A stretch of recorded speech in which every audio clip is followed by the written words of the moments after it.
অনেক দিন পর তোমাদের সাথে আবার একটা রেসিপি শেয়ার করছি, তাই একটু নতুনত্বভাবে নতুন করে কিছু শেয়ার করব। আজকে আমি তোমাদের সাথে শেয়ার করব অনেকটা মাটন কারি স্টাইলের চিকেন কারি রেসিপি। তাহলে চলো বেশি কথা না বলে রেসিপিটা শুরু করে ফেলি।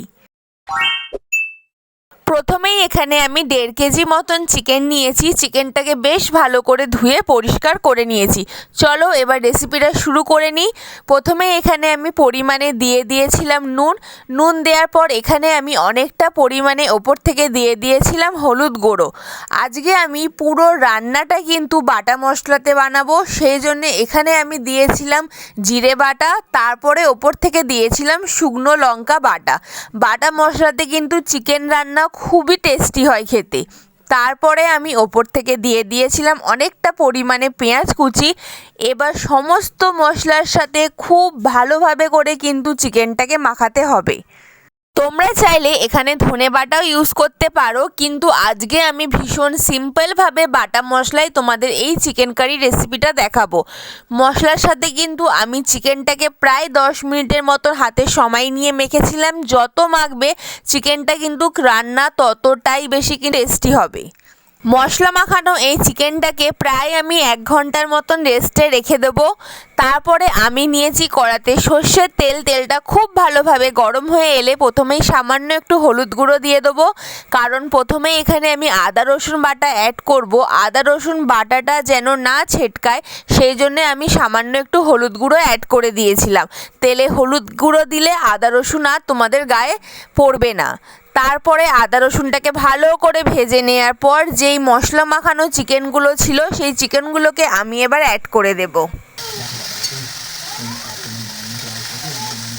সমস্ত মশলা মাখানো এই চিকেন কষানোটা দেখতে কিন্তু খুবই সুন্দর লাগছে, দেখে কিন্তু এখনও লোভ লাগছে। আর কাঁচা মাংসের সাথে কাঁচা বাটা মশলা মাখিয়ে রান্না করলে সেই মাংসের টেস্ট কিন্তু সত্যি খুব অসাধারণ হয়। মাংসটাকে ভালো করে কষতে কষতে দেখবে অনেকটা পরিমাণে জল আস্তে আস্তে ছাড়বে, আর চিকেনের কালারটাও দেখো অনেকটা পরিমাণে বদলে গেছে।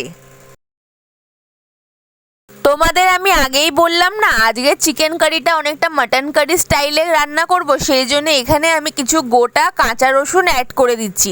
আমার তো চিকেনের পরিমাণটা ওই রেস্টুরেন্টের মতন অনেক কিলোতে নেই যে আমি এখানে গোটা রসুন ইউজ করব।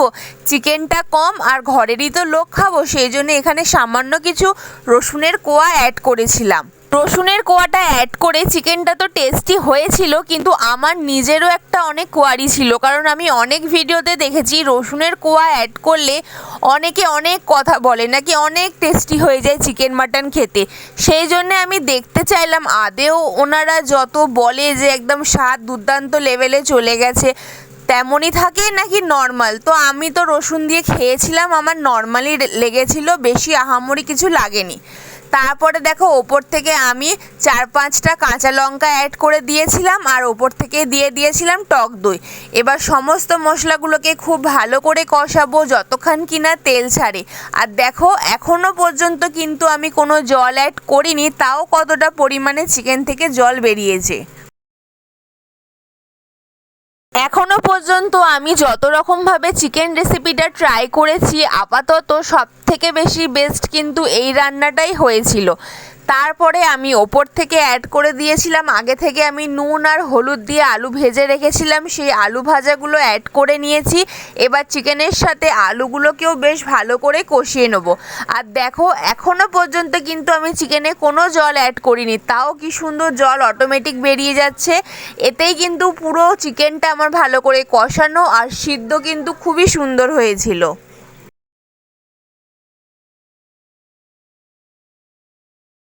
চিকেনটা কিন্তু একদম পারফেক্টলি কুক হয়ে গেছে। এবার আমি পরিমাণ মতন ওপর থেকে জল দিয়ে দিলাম। তোমরা যতটা ঝোলের পরিমাণ রাখতে চাও সেই হিসেবে জল দিয়ে দেবে।